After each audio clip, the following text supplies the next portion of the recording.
አርሰናላውያንና አርሲያውያን የዛሬው የመንግስት ተብየውን ቅሌት እስቲ በቪዲዮ እናጋጭ። ይሄንን ቪዲዮ ተመልከቱት እስቲ። ይሄ እንግዲህ የዛሬ የአርሰናል የዋንጫ አቀባበል ስነ ስርዓት አዲስ አበባ ስቴዲየም ፕሮግራም እንደተዘጋጀ ታውቃላችሁ። ለዛ ፕሮግራም ተብሎ ብልጽግና ካድሬዎቹን በጠቅላላ ቻምፒየን የሚል የአርሰናል ማሊያ አስለብሶ ከየት እንደሚያስወጣቸው ተመልከቱ። ገና ለገና ፕሮግራሙ ቮይኮት ተደርጎበታል። ሰው አይመጣም ብሎ እርግጠኛ ስለሆነ የራሱን ካድሬዎች ከየክፍለ ከተማው የአርሰናል ማሊያ እያስለበሰው ወደ ስቴዲየም ይልካል። ተመልከቱት። ትኬቱ የት ሊበረ ይገኛል የተባለው ከአዋሽ ባንክ አይደለ? ከአዋሽ ባንክ ትኬት ገዝተው የሚገቡ ልጆችንስ ደግሞ እንያቸው። ተመልከቱት። እንግዲህ ከአዋሽ ባንክ ጭንቅላታችንን ምን ያክል ደነዝ ናቸው ብላችሁ እንደምታስቡ በጣም ግራ ይገባኛል። የምትመለከቱት መኪናዎች እያንዳንዱን ካድሬ ከየክፍለ ከተማው የአርሰናል ማሊያ እያስለበሱ አዲስ አበባ ስቴዲየም አምጥተው የሚደፉ መኪኖች ናቸው።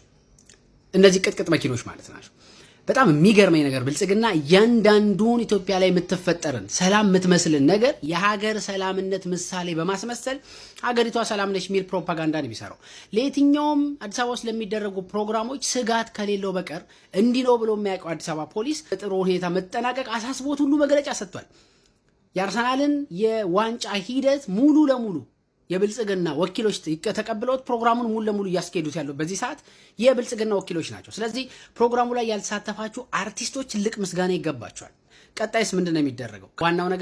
ዋናው ነገር ህዝብ ግልብጥ ብሎ የሚወጣበት ሰላማዊ ሰልፍ ያስፈልጋል። ህዝብ ግልብጥ ብሎ ወደ ቤተ መንግስት የሚፈስበት ሰልፍ መጥራት ያስፈልጋል። ያ ነው የመጨረሻው የኦርቶዶክሳውያን ኢትዮጵያ ውስጥ ለመኖር መብቴ። ከዛ ውጪ ሙዚቃ ቦይኮት ቢደረግ ምናምን ቢሆን ትልቁ መብቴ አይደለም። አህያውን ትቶ እንደሚባለው አይነት ነገር ነው በኋላ የሚመጣው። ምክንያቱም ብልጽግናን ትቶ ዳርዳሩን መሄድ አያስፈልግም። ራሱ ብልጽግና ላይ የሚነሳ ሰልፍ ያስፈልጋል። አዲስ አበባ ኢትዮጵያ ውስጥ